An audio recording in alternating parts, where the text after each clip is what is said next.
mahal na Panginoon. Ang kapurihan sa ating dakilang Diyos, mga minamahal. Subalit pag ang isang Kristiyano, ikaw ay naimbita at pumunta. At nakita mo, mga minamahal, ang kabanalan.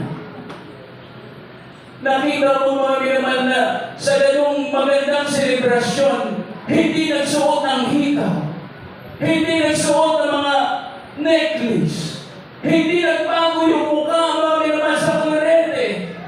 Ang kanilang mga damit ay nakita mo sumunod sa mga Panginoon. You are blessed, mga minamahal, na nakita mo ang Kristiyano sumunod sa mga Panginoon. Nandun yung turo na natin beloved parents. Hindi upang itaas sila, subalit, mga minamahal, kikilabutan ka at nangiiyak ka. Na gusto mo na ganong klaseng pagsunod, mga minamahal. Sapagkat pag nititay ako ng mga pictures sa iba, nakita ko ang pagka-transform nila, mga minamahal. Nawawala ang kabanalan because they are discerning. Kasi mahina ang katawan, mahina ang laman, mahina ang mata kung anong influence ng mundong ito. Nais mong gawin din sa iyong buhay. So, bakit hindi nyo nang tinuro sa atin? Do not conform to this world, but be transformed by renewing your mind, so that you may prove what is good, what is acceptable, and perfect will of God.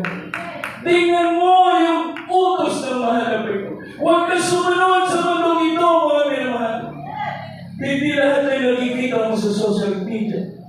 Ito ang karapat dapat sundan, hindi. Balikan mo ang ligasiya na ating natutunan sa ating pinag-tense. Huwag kang lumampas, huwag kang sumobra, huwag kang magkulang, mga minamahal. Tingnan mo, mga minamahal, ang pagsunod. Totoong pagsunod sa ating mahal na Panginoon. Para natin ang ating mahal na Panginoon Jesus. Everybody shout, praise the Lord. Kaya masasabi natin tayo pinagpala ng ating mahal na Panginoon. Ang ating paglilingkod na ito, mga minamahal, ay hindi basta-basta. Ito'y pinag-ayunuhan. Ang pagkatawag sa bawat isa sa atin, hindi basta imbitasyon, mga minamahal.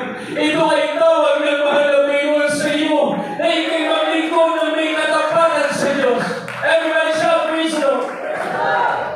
Basahin natin mga balita na kaabalikan naman ito. Mga awit.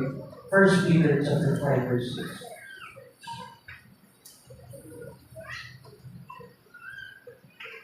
Dito po sa aklat ng mga unang Pedro, Arturo 5, ang talata 6.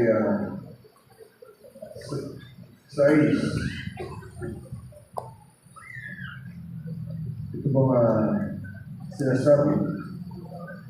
Kaya nga kayo magpakababa sa ilalim ng kapangyarihan kamay ng Diyos upang kayo'y kanyang itaas sa kapanahunan. Amen. 1 John chapter 2, verse 17.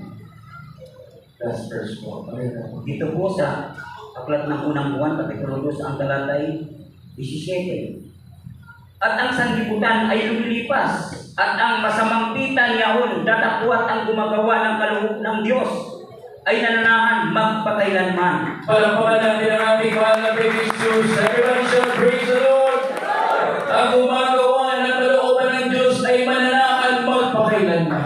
Amen.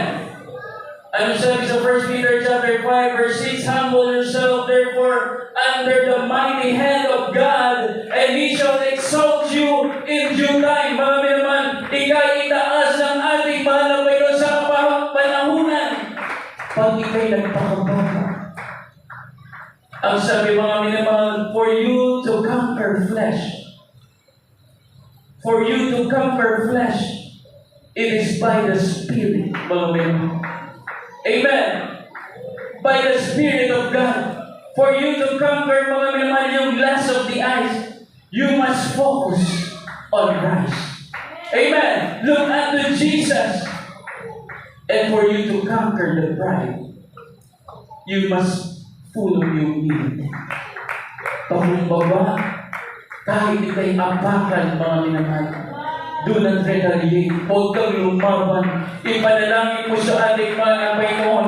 Sapagkat lahat yan ay nakikita ng Diyos. If you have the will to follow God, mga minamahal, ikay sumusunod ng buong puso sa ating mahal na Panginoon. Kailanman kasama mo ang ating pinakamamahal na Panginoon. Kaya wala kang ibang pag-aalala sa iyong buhay. Amen. Palagi ka nandun sa presensya ng ating mahal na Panginoon. Kaya ang ating buhay na ito, mga minamahal, ang sabi na kaalis ka na sa gawain, nandoon ka na sa biyahe, pagkatapos ng banal na gawain na ito, ang ating beloved parents in the Lord, our dearly beloved Robo Pastor, nananatiling nakaluhod, mga minamahal, upang pag-ingatan ka ng ating pinakamamahal na Panginoon Jesus. At sa umaga, bago ka pumasok sa iyong trabaho, upang samahan ka ng mahal na Panginoon, nananatili ang dearly beloved Robo Pastor, nakaluhod, tumatangis, napadala ka ng anghel ng mahal na Panginoon. Pag-ingatan ka sa iyong trabaho, saan ka man pumunta, mga minamahal, nasamahan ka ng mahal na Panginoon. Awitan po natin ang ating mahal na Panginoon.